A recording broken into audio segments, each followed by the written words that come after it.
assalamu aleykum wa rahmatullahi taala wa barakatuhu.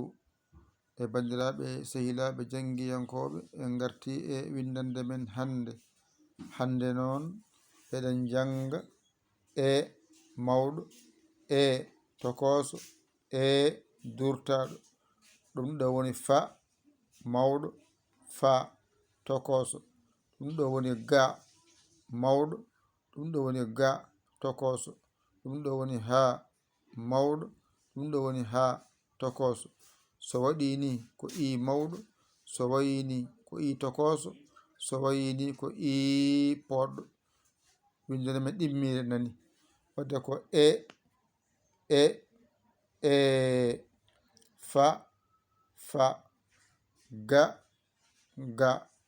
h i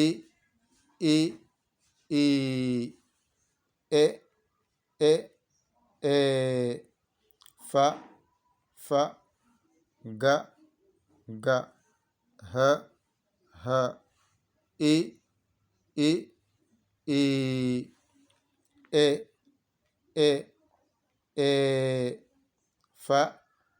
fa ga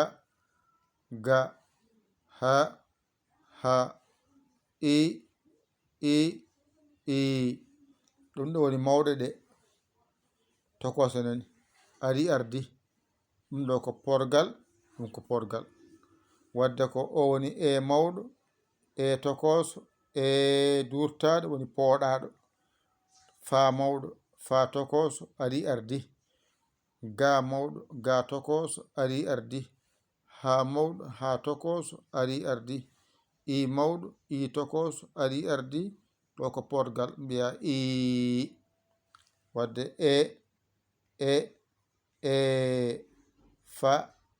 fa ga